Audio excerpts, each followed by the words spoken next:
Reproducibility is a cornerstone of the scientific method. It allows us to replicate and verify findings that are published in our papers and helps building trust in proposed approaches. It is part of the FAIR principles that are starting to become quite popular in many different domains. If you stopped by the FAIRvis workshop this morning, you saw this is true for us as a community as well.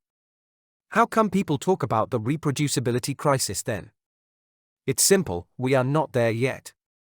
Providing FAIR software and data is not trivial. To make sure we are on the same page, let me quickly delineate. When I say reproducible, I mean the same data processed in the same environment by the same method yields the same result. This is different from replicable, which is far harder. You apply the same method to other data and it still works. There are a lot of ingredients to reproducibility, too many to cover here. You can read about that in great detail in the NASM report from 2019. Luckily, Fouquet et al. Already identified the main points relevant for authors in our community. To summarize, we need the visualization pipeline specification, ideally as executable, plus its state or parameters. We need the same computational environment, and we also need either the input data or its generator, making that reproducible as well.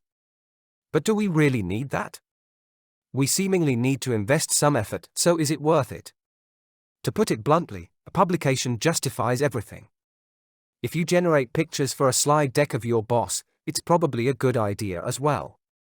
But for everyday communication? Really? Let me make two simple examples.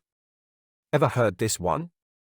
Can you redo this image from 5 years ago in high resolution? Or with a different color map? Or when we work closely with domain scientists, we feel we sometimes devolve into a text-to-vis tool while co-designing novel methods and tools. And then images fly back and forth in email conversations until it turns out at a random point in time that something was pretty useful. Now go and repeat that based on the pictures. The bottom line is I claim that all intermediate results are important and you need reproducibility even there. Sounds like a headache, right? We meanwhile spent some time pondering how different strategies of persisting data aid different aspects of reproducibility and how expensive that is for you. But you should look that up separately in Max's paper. We want to keep things more simple for now. Let's disregard requirements and data and at least salvage the pipeline. For everyday use.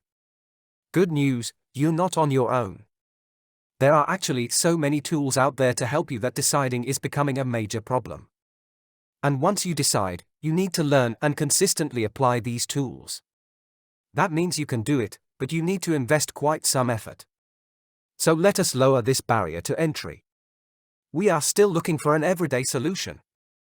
And here it goes, just piggyback your visualization results, meaning images, with the recipe on how to make them.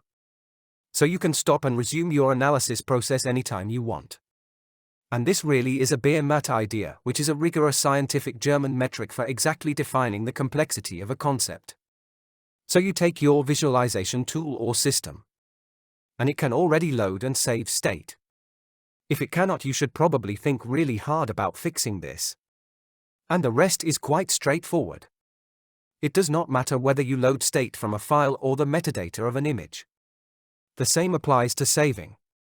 And since you already have the code and some image library, the only thing that remains is gluing these pieces together. The Megamol implementation uses PNG files, which have several advantages. You can look at the paper or talk to me if you want more details. Once you have a screenshot, like this one from the SCI-Vis 2019 contest, you can query its metadata to see the available fields. Or just reload it to get the interactive visualization back. Let's have a look at some of the more interesting ones. Please note that all fields that are longer than 1024 bytes are compressed. The project is the pipeline state as said before, in this case as a Lua script. Other tools use XML or Python or a JSON specification, which is fine as well. For the paranoid, we even save the GIT difference, if any. So if you have local code modifications, this can be salvaged at the cost of space.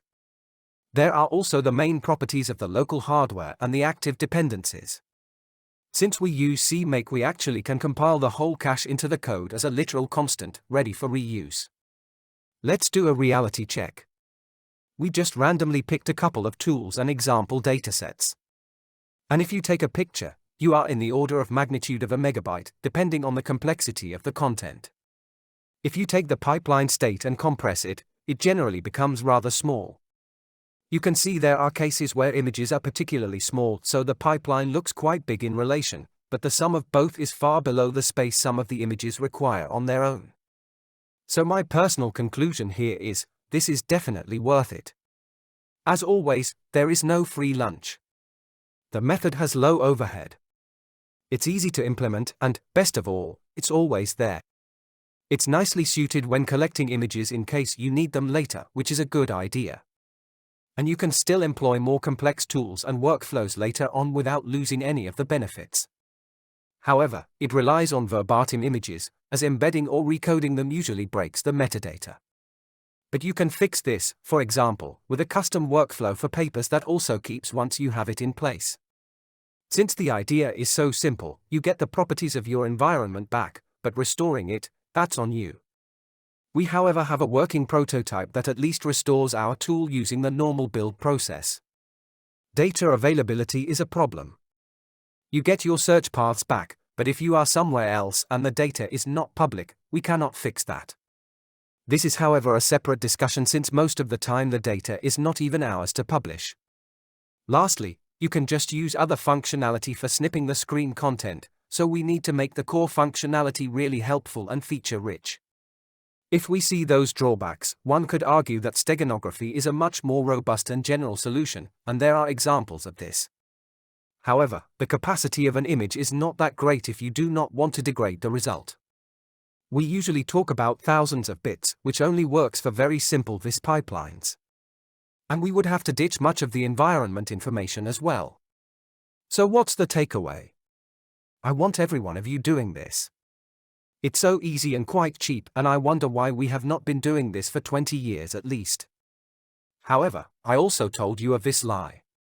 The environment characterization is quite some work, however this is code we can share.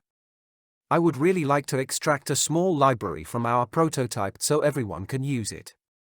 We currently support C++ code bases built via CMake on Windows and Linux, so the obvious to DOS would be Mac OS support, browser environments, and other build chains. If you're interested or want to help, please talk to me. And that's it. As I said, there are technical details in the paper, but right now, discussion is more important. So I'm open to anything really, and thank you for listening.